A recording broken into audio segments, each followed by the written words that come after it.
Welcome everyone to today's session, Teaching the Prehistoric Brain in the Modern Workplace. My name is Sandra Masters, your producer, and I'm thrilled to introduce your presenter today, Michael Pearsall, who presented this session at the site conference. It was highly rated, and I attended and learned so much. It's changing the way that I think about how I interact with my learners. So welcome back to site, Michael. Hey, thanks, Andy. Yay! Hey, welcome everybody. That was quite an intro. I hope I live up to it. You will. I know you will. Okay, so yeah, I'm excited to be here, and I want to thank Sandy for reaching out to me in the first place to give me this opportunity to talk to you all about what I've learned over the years. I have been training unofficially since 2002, and then officially since 2005. So I've been training for a good 15 years or so. And I also want to thank you for joining us as well, all of the participants who want to call up on a busy Friday and learn for about 1 hour about some of the fascinating mysteries about how the brain learns. Okay, so here are the objectives I'd like to start off with. The objectives are, the first one is, I'd like, by the end of the session, I'd like if you could describe the 5 ways that the brain likes to learn. The second one is, I'd like you to write down 2 or 3 specific solutions to each of the challenges that we're going to talk about. Number 3, though, is I want you to be able to explain what you learned to your boss within 5 days, and to a stakeholder in your organization, so a decision maker that influences you or actually has power over you, and whether or not you continue to train.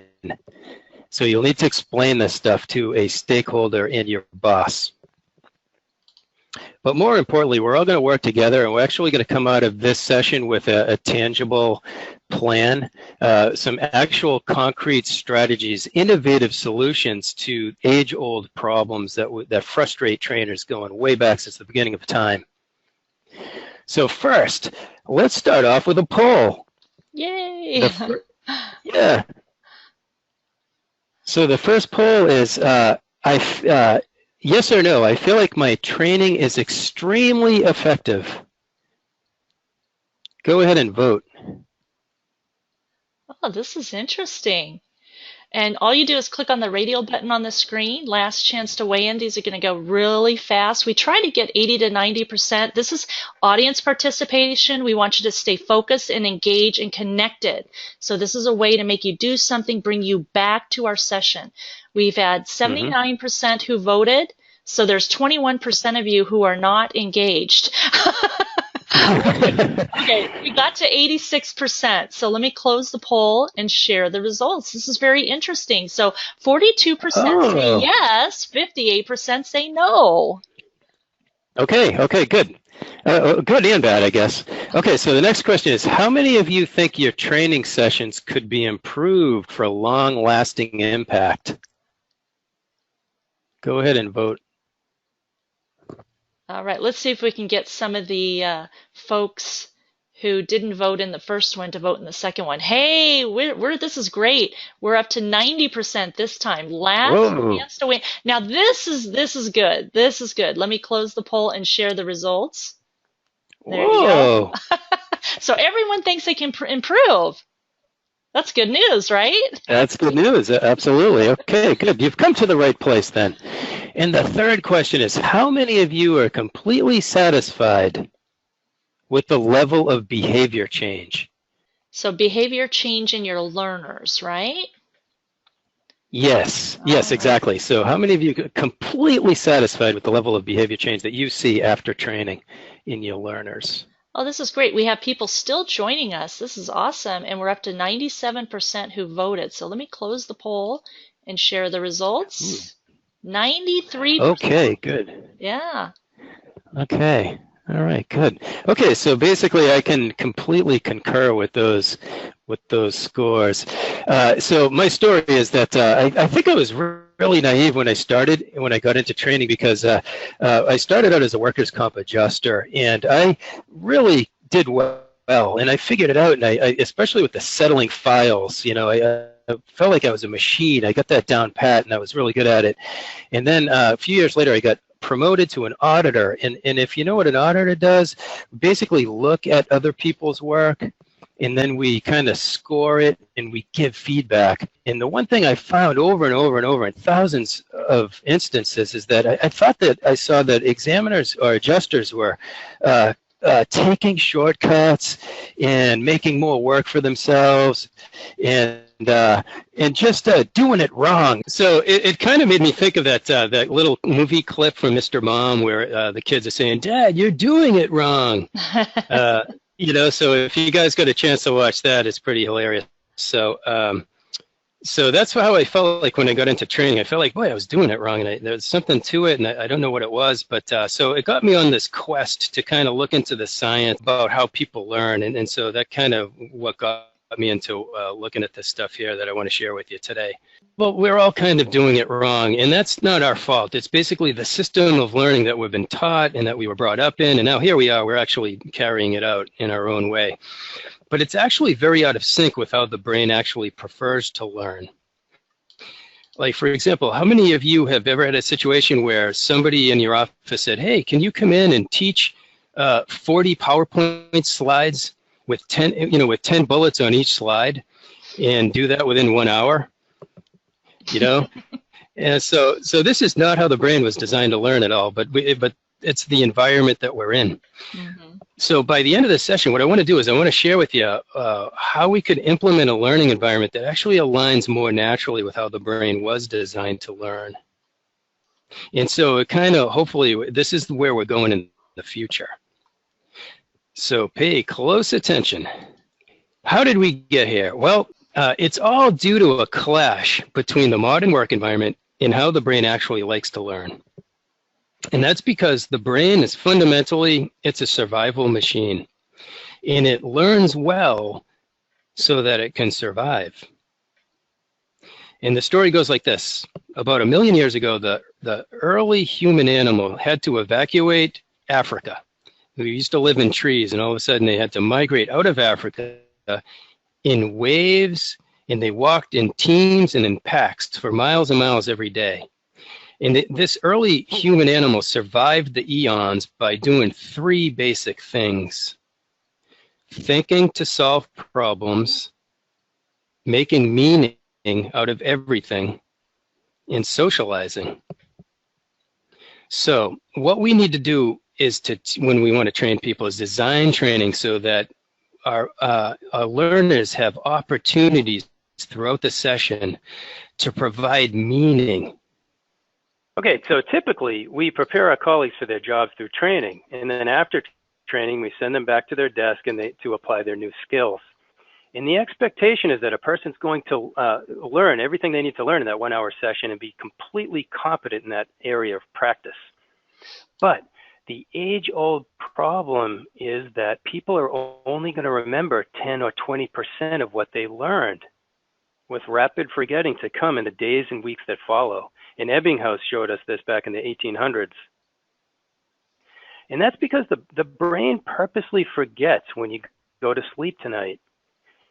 It encodes only memories that it thinks is relevant for survival, and then it's going to prune and let go of the rest.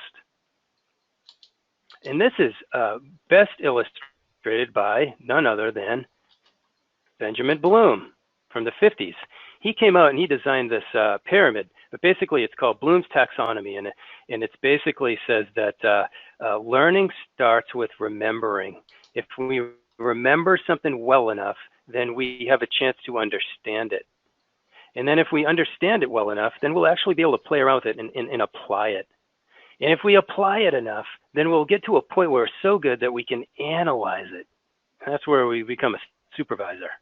And when we analyze it so well, and we've applied it for so long, and we understand it so well, all of a sudden we're at a point where we can evaluate whatever it is that we're learning. We're closer to mastery. And when we get to the create level, that is when we're at mastery, when we can invent our own new way, or we can create write a book, or write a thesis, or, be an expert. So Bloom taught us that. But again, if you go back to the very beginning. Look at the very beginning point. It's remembering. Learning begins with remembering, but what we know about the brain and what we know from the Ebbinghaus forgetting curve is that we're going to forget. We're going to forget a lot. So this is a big deal, and so how we've overlooked this for so long, it just amazes me. It's such a glaring oversight in what we do. It brings up the question that I always come back to is, actually there are two obvious questions for me is, how can we reach the apply level if our students don't remember 80 or 90% from training? And why are we assuming that people are remembering so much when they're actually not? And the answers are that we cannot apply what we don't remember. And we can't assume that our learners remember what they learned. In fact, the statistics show us that our students don't remember most of what we teach. How sobering is that? Mm-hmm. Right? So let's look at this real quickly. I want to show you why remembering is so hard to do. Well, a lot has to go right. In fact, 3 steps have to go right. And here's how it goes real quick. Encoding, consolidation, and retrieval. Encoding is when you first learn something. It's the initial thought which forms in this part of your brain right here. It's called the prefrontal cortex. It's basically a bunch of brain cells that link up with each other through meaning. It's also the part of your brain which holds your attention. And what you're thinking about right now is active right here in your brain. It's important to know that encoding can only happen if you're paying close attention. And what we've underestimated forever is that there has to be a very high level of attention in order for us to encode anything there. It shows you where your long-term memory is. I'm going to show you that. Your long-term memory is in the deeper part of your older brain called your limbic system. And what's going to happen tonight when you go to sleep is step number 2, consolidation. This means that the material that you encoded earlier in the day actually makes it back to this deeper inner part of the brain, in the hippocampus, which is in your limbic system. But bottom line is, if the new learning doesn't involve survival, it relies almost completely on its ability to make meaning out of the new information for it to stick. And step 3, tomorrow, 24 hours later, is retrieval. This is where you can actually recall what you learned yesterday, whether it's facts, figures, names, whatever it is. The ultimate test is a quiz. This is why trainers always need to use quizzes, because what we can do with a quiz is we can strengthen what they did learn by actively retrieving it from long-term memory. But more than anything, it highlights and illuminates the areas that they didn't learn and didn't remember. That's the areas of weakness that they need to know about. So quizzes are very powerful, very strategic, very effective for us to get to the remembering stage. So use quizzes as much as possible and teach them about the power of quizzes. Okay, now, I hope you write this down. We now know that the biggest reason why people forget is because they weren't paying enough attention in the first place. Crazy, isn't it?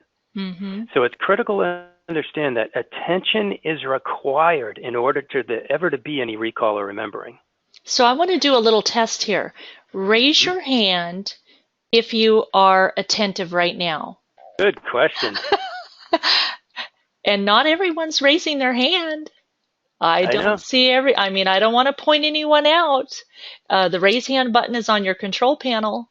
Yeah, there's a few not paying attention. Thank you. Okay. Yeah, that happens. I'll talk, if I get to it at the very end, I'll talk a little bit about why that happens, because I'm sure everybody on the call today is frustrated by the lack of attention when you're doing online training. So we'll talk a little bit about that too. So attention actually requires a lot of effort from the learner. So this means that the learners have to be highly motivated to pay attention. So it's up to the trainer to always be ready to get the learner's attention and to keep it intensely. And that brings me to the first challenge that we have, is how do we get our learners to be so motivated about the learning that their attention is at its peak so we can keep their attention? What do you think? What are some of the tips and tricks and strategies that you use when you do training? So you did in the pre-event email get an attachment, a PDF. Hopefully you printed that off. And we'll be silent for just a moment so you can actually write down something that you do to intentionally get people to pay attention during your programs, whether they're online or live. And now that you've written it down, why don't you take a moment in the question box, type in one of the things that you do. Type into the question box, what is one of the things that you do during your class to increase attention? I like the juicy. I think Frank wrote "What's in it for me," and that's probably the biggest one. And I always say, don't just give us a "What's in it for me," but give us a juicy "What's in it for me." Yep. Frank says share real stories and the consequences. Thank you, Patrick. Try and to get people laughing. All right. Regina and Angela saying ask questions. Rita, vary the delivery methods. Nick, tell jokes. Sometimes that can backfire, though. Got to have good jokes. Carol, Right. in a smaller group, ask them to share work stories and Kurt sharing stories. And Charles, how is this going to help me advance? Yeah, if that's their concern, right? Yeah. And Jeff's idea, great icebreakers, start with and added throughout the session. Use fill-in-the-blank handouts for virtual sessions, right? Because virtual sessions, to keep them active, they got to have pen in hand, use your handout. We sent you a pre-event handout to be writing things down. For virtual, use the show of hands, like I got your attention back. Unmuting lines, polling, we did some polling. We'll be unmuting the lines in a little bit too. So get ready. We're going to be looking for volunteers. Good stuff. Yeah, great ideas, everyone. When I do online training, sometimes I call on participants at random, and sometimes that backfires on me and makes me look bad because they might be annoyed or whatever. But what are you going to do? You have to do it. You have to call on people sometimes. Yep. Okay, so the good news is the next 4 learning challenges that I'm going to talk about next all provide opportunities to radically increase attention, motivation, and remembering. So the next 3 things that we work on together are going to solve your problems with remembering, okay? The first one, I'd like you to close your eyes for a minute and imagine that you have to practice the new skills from this training session with your customers within 1 week. Imagine standing in front of the room explaining how the PFC works, the importance of getting attention, and actually using some of the techniques that we're going to talk about in this session. How does your body feel as you do that? Ooh, it gets even better. Now picture your boss saying to you that she wants you to debrief her on all of this material after the training session, Monday morning. She needs a very elaborate summary with details, and she wants you to explain to her how you're going to use the actual skills when you get next week. Did you notice anything different about your mental state or your bodily state as you visualize that stuff? Anybody want to share? I feel like I was trying to pay attention now. Okay, what was he saying about getting and keeping attention? Raise your hand if you had any thoughts. Does anybody want to volunteer? So Catherine says she got tenser, imagining explaining to my boss. Okay, yeah, that's what's going to, so basically when you close your eyes and visualize in detail, it's the inner, deeper part of your brain doesn't even know the difference between reality and in your imagination. So it's going to trigger bodily reactions. So here's the thing, is that neuroscience has found, or brain scientists have found, that the brain is fundamentally social, and adults are acutely aware of status. And the brain actually relates status with survival. That's why your blood starts pumping and your heart starts racing and you start to feel nervous. Because adults associate status with survival. It means that we take social interactions very seriously, and we mobilize all of our brain's energy and juices when we're expected to talk to others during learning situations. It means that all of your brain regions are literally firing on their highest level of performance when socially engaged, particularly at work, particularly with strangers who you don't know very well, and even more with your boss. There's a status threat to the brain when you deal with your boss. So when your boss wants to debrief after the training, then the learner goes into the training more highly motivated than ever. So that's a killer trick, is to design your training so that it almost always involves social learning, breaking people up into 2s and 3s, so they have to role play or talk about what they learned, and you also want them to, so they're not best friends, so there's, they can't loaf. So there's actually a term called social loafing. And so you want to keep your groups nice and small, so you don't have number 4 and 5 kind of sitting back, not kicking in. If the groups are nice and small, like 2s and 3s, then They have to they work. don't know each other well. Yeah, they have to work. They have to bring their A game. Yeah, I call it lazy learning. Let someone else do the work. Right? Yeah, exactly, right? So no more of that. So let's move to the next slide and put in for another minute, have everybody think about how we can leverage the social nature of the brain to get people firing on all cylinders. How can you make your training sessions more social during and after training? Raise your hand again if you would like to be unmuted to share your one item. All right, Carrie, you're a brave soul.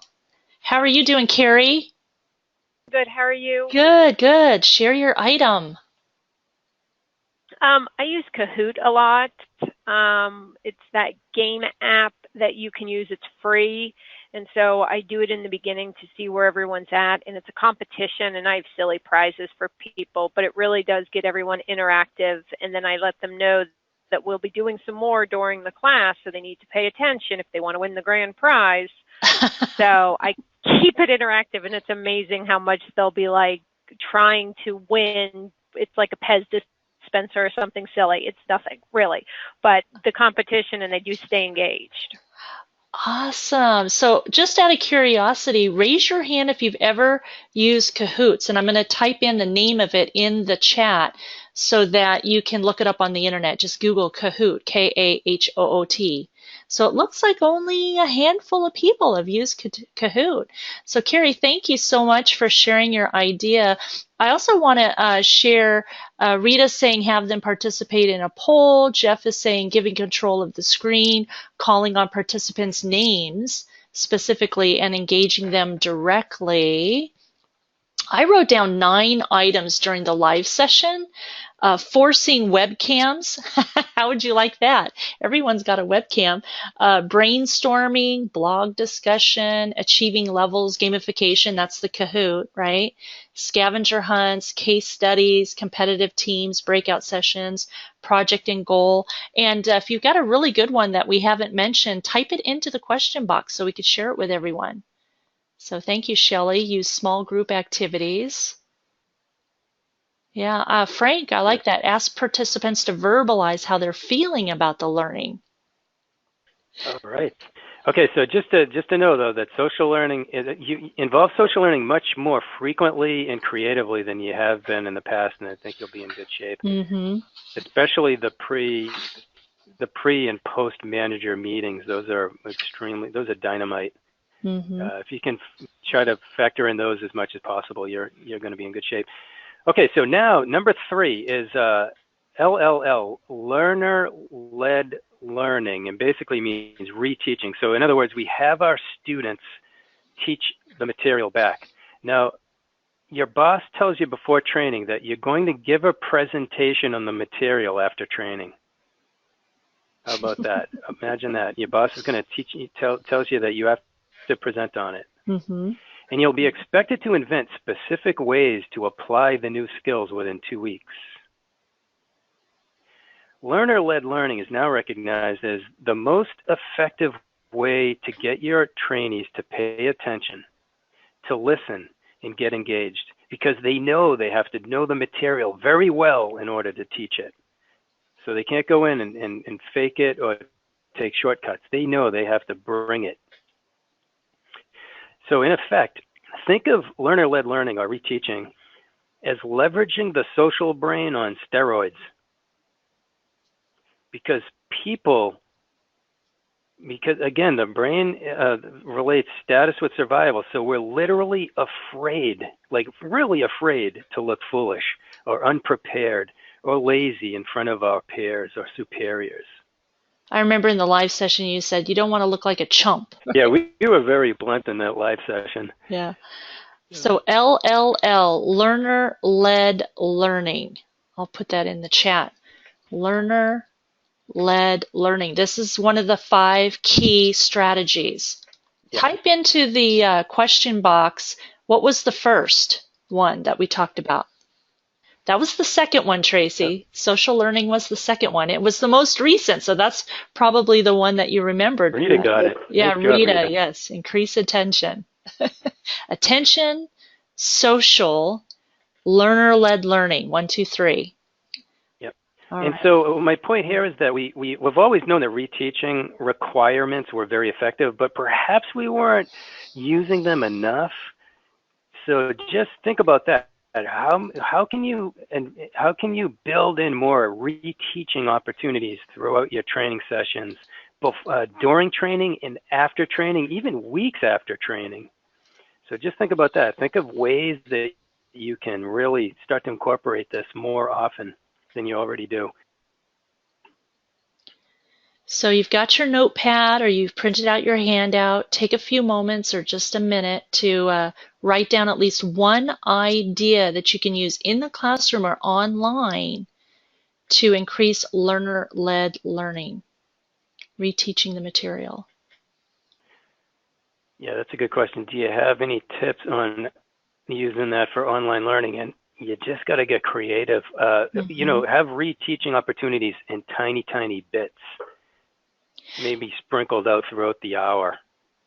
And what's interesting, Patrick, is the more people are getting used to all of the different tools for virtual classroom, it gets easier and easier. So like you can use whiteboards and give presenter control, like where they would actually share their computer screen. And let's say you're doing systems training and you've got the demo system and the learner is out there in a remote office and you switch to their screen and they're going to show you how they would enter that application. The technology's there to do that. It's just getting all the learners comfortable in using the technology and giving them time. Yeah. So raise your hand if you'd like to share an idea that you wrote down for learner-led learning. We're looking for one person. We're all trainers here. No pressure. Raise your hand. Hi, Rita. Hi there. What we do is we have the handouts as for the pre-work and in the classroom as we talk through the concepts and give them 2 or 3 minutes for them to discuss what they learned at their tables using the handouts. That's awesome. So it's kind of like a flipped classroom approach, right? Where you give them all the information, they study the handout on their own, then they come to the classroom, present that information, right? I wrote down present an activity or a project, peer guides, flipped classroom, use of pods, student learns from each other, simulations, and then mentoring at meetings. What do you think, Michael? I love the flipped classroom idea. All right. Lisa says role play. We discuss how to conduct account reviews, and then the student has to conduct an account review with the instructor playing the role of the insured, and the student is the CSR agent. Great idea. I love.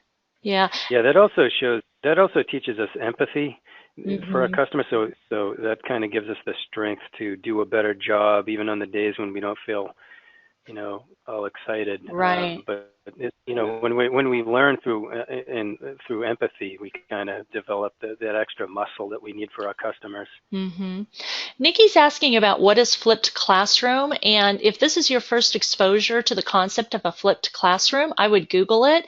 There is so much out there about the flipped classroom, but basically you're providing all the content ahead of time to the learners where they kind of do their own research and reading and writing. And then when you come to the actual class, you're not lecturing and teaching content, you're applying it. And so I think that's a technique that's helping to maximize the time that you have live with the students in class. So when they come to the class, they're not seeing the material for the first time. They've already read it, wrote about it, talked about it, researched it, and then when they come to class, you're prepared to really act on that, what they've learned, and then answer their questions, that type of thing. So I really encourage you to do some research on flipped classroom. Yeah.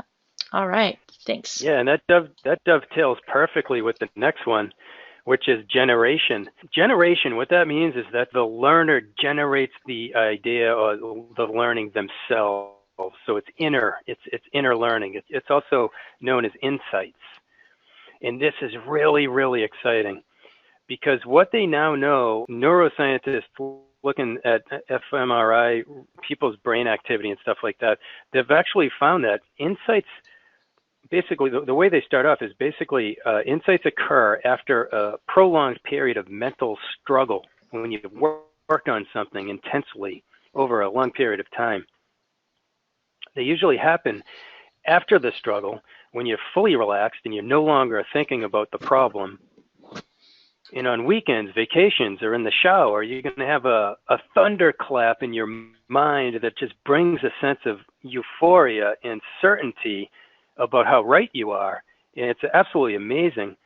But what they found about insights is that we don't forget our insights. I mean, you can't forget an insight because it comes with such a burst of mental strength that you actually don't forget your insights. So remember the very first problem we talked about? Solved with insights. So you're not going to have that remembering problem because we can't forget an insight because it's your own. Not only do we permanently remember our own insights, but they also pack a powerful punch of brain chemicals that motivate us to take action. They motivate us to make lasting change. So we not only don't forget, but all of a sudden we have this motivation to come in and make it happen because we own it. Insights change behavior like nothing else. So what we need to learn from this is we've got to design our training so that we can actually promote and induce insights with struggle in solving problems. So this involves, encouraging people to work through the pain and then also encouraging people to allow enough time for reflection and calibration in their relaxed time when they're not at work. Because insights do not happen at work. They happen when we're away from work. So that brings us to the next challenge is how can we design our training sessions and our training programs so that they're insights focused, so that we get our learners to have these aha moments away from work and then come in all jazzed up and ready to implement. So take a moment to write down at least one idea. I will do these things to involve idea generation, problem solving, and struggle during and after training. And if you've got a great idea you'd like to share, raise your hand. I like Catherine's comment, insights are the eureka moments. And thank you, Frank, sharing out success stories or challenges in the real world. Regina says throwing back a student's question to the class to answer so everyone thinks about it. I love it. You don't have to have the answer to every student question. Throw it back at them. Anyone else want to raise their hand to be unmuted and share an idea? Rita's saying have learners work on each other's at their table. Some of the ideas that were shared during the live session, someone said use a bowl to gather questions, right? Then someone else picks the question out of the bowl and they have to attempt to answer it. Using non-work related metaphors or real life examples, opposing points of view, switching roles. Yeah. Nancy tries to use complex case studies that don't have right or wrong answers. Oh, that'll definitely make them think. That's great. And Jeff, depending on the topic, I love engaging the audience from how we approach this in the past, how we do this in the present, and the goal of how we will do it in the future. That's a great insight. The last item is the most frustrating for me because it's so easy to do. And it is absolutely necessary. And yet so few people do it. And this refers to spacing. And what this means is it means spacing out the learning. So for example, at a typical training session, the learner who spaces their learning takes notes during training and rereads those notes a few times over the span of a few days. But the learner who doesn't do spacing takes notes during training, and then when he gets back to his desk, he puts those notes on a shelf and never looks at them again. What would you say if we could get them to vote or something? I forget how we're going to do this, but I'm just curious as to how many people would take a guess at the percentage of people who do look at their notes over a span of time versus those who never look at the notes again. What would you say? I just wonder what your percentage is.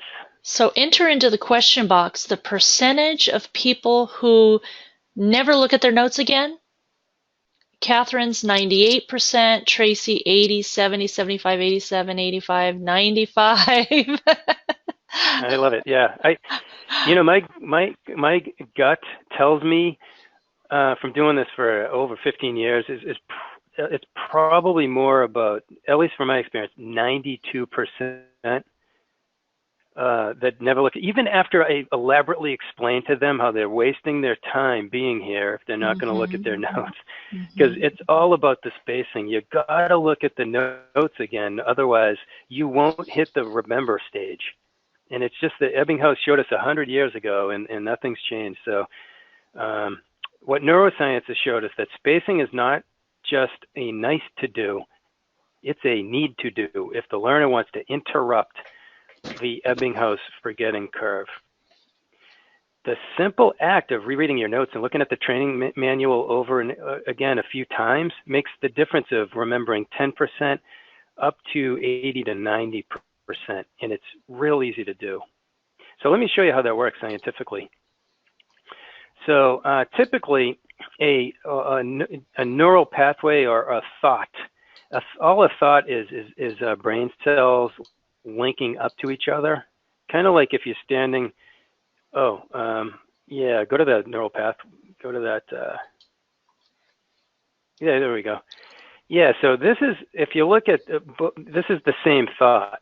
Basically, it's brain cells linking up to each other, and what makes them link, the glue to bind them, is meaning.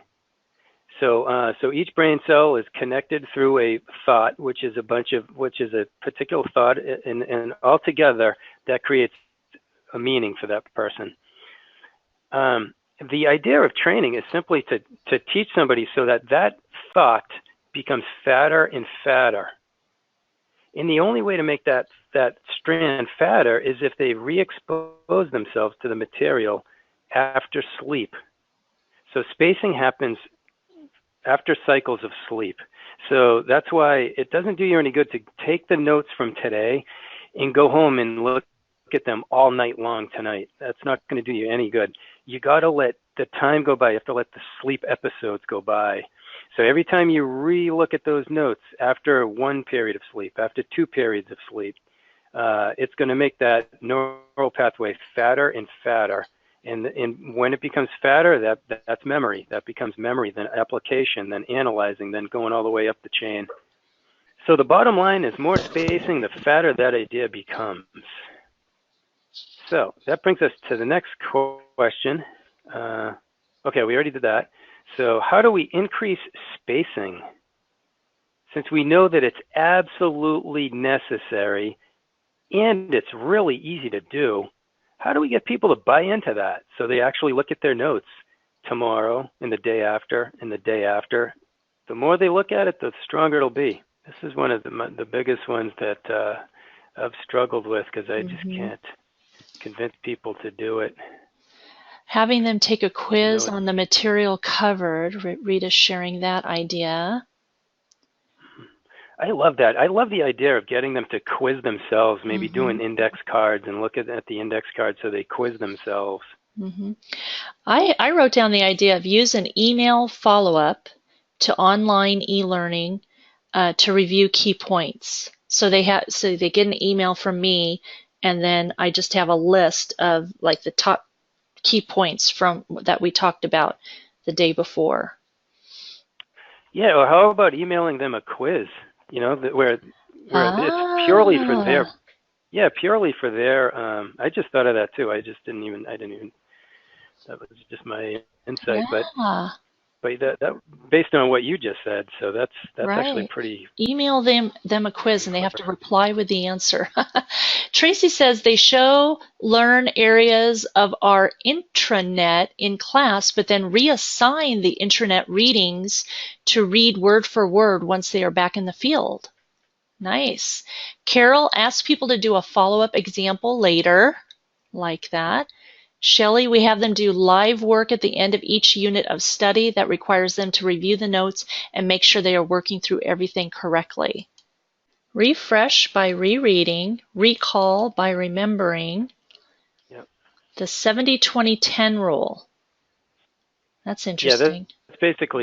Yeah, that's a tried and true model of teaching where basically we want to put the learning where the job is. So as much as we can, we try to put the training in the job itself. In the job itself, yeah. Yeah. So what I'd like to do is, for the next 2 slides, I kind of just want to hit over the big takeaways from all of this, okay, and look at where we're going in the future. First major takeaway to remember now is that learning occurs over time. So it occurs over days and weeks, and it occurs best with effort and struggle, followed by reflection and re-exposure through spaced learning. So this expectation that we go in and we teach 50 slides in 1 hour, that's a joke. And we know that that's just not how it happens. That's not how the brain likes to learn. The second thing is that trainers need to be managers. That's because a lot of what we do, in order for us to be effective, is we need to manage a process, a lot like a project manager. And we also need to influence people using leadership skills. We have to get busy people to buy in to our counterintuitive ideas so that leaders can put in the required effort into the pre-training meetings, in the post-training meetings. And we also have to influence the context the learning context when they leave training room and they go out there. We need to kind of influence that so we can tolerate more time for downtime, for rereading the notes each morning, for spacing. Otherwise, learners won't be able to apply it if they don't remember it. And the third thing is that learning how to change behavior, often doesn't work because we don't influence the context of the work environment. So we need to have more influence on shaping the post-training context so that trainers have to be keenly aware of the context. Is this a pro-learning context or not? And the last thing, where we're going in the future, is we need to be coordinators of the pre-training meeting and the post-training meeting with the manager. Those have got to happen more often. That's going to affect all of the attention and the motivation going into that learning. Is if they know that they have to explain to their boss what they learned and how they're going to apply it, that's going to bring a whole different level of energy to training sessions. So we also have to be coaches. We have to coach trainees during a training session and encourage them to work through the pain and the effort and teach them about the aha moments and how they will have one and how to have them. So we have to coach people through the training. We have to design training very strategically so that we can put the learning in the job, and we can assign very clever and powerful learning task assignments where they have to go and practice what we taught in front of people. And that will go a long way too to getting people to get motivated and learn really well when they have to teach and train others and perform in front of others. And we also need to become partners and maintain support and follow up so that learners can remember to and actually carve out the time to do their spacing. And so that the managers will allow that time and ask them, hey, have you done your spacing today? Okay. And the last thing is we need to become leaders because, again, we have to influence people to do these strange things. This is going to sound strange to everybody. What? They're not going to want to go along with this because it's not convenient and it's not fast, you know? And so we need to explain to them and influence them and let them know that it's important. So that brings us to the last poll question, Sandy. Mm-hmm. As you can see that training involves three phases, but it brings us to this last question here. Based on everything I just talked about, I feel like the future learning leader will deserve to make much more money because now we're going to do so much more work. Let's get everyone to vote on this one. I'll forward the results to your manager or supervisor. Right. Last chance. Put it in the suggestion box. All right. We've got a few people staying here till the very end, so that's great. So, of course, everyone, yes, yes, yes. Yeah, we're coaches, we're counselors, we're so much more, for sure. Exactly. Definitely. Yep. The old idea of the trainer standing in the front of the room doing all the talking, I think those days are over. Yeah. See, I love this slide right here where you've got the beginning, what to do in the beginning, highly focused attention, always incorporate ways to keep people attentive. During, using the social learning, generating insights, learner-led learning, and then most importantly, using the spacing. Well, yeah, the research shows that quizzes are probably about the most powerful way to influence spacing. Mm-hmm. But what's even more powerful is the way the quizzes should be done. They're called low-stress quizzes. Mm-hmm. And so, in other words, a quiz with no real consequences. Mm-hmm. So the learner themselves, if they give themselves the quiz, then low consequences, then it's more for them. But if the supervisor gives the quiz and says, I don't really care what the score is, but this is just for your own, right. your own practice, right. Then again, then that will enhance the learning. That's great. Michael, thank you so much for sharing your time, talents, and expertise and your knowledge on brain science. It's just phenomenal. And I do encourage everyone to use the spacing. Look at the notes that you took tomorrow.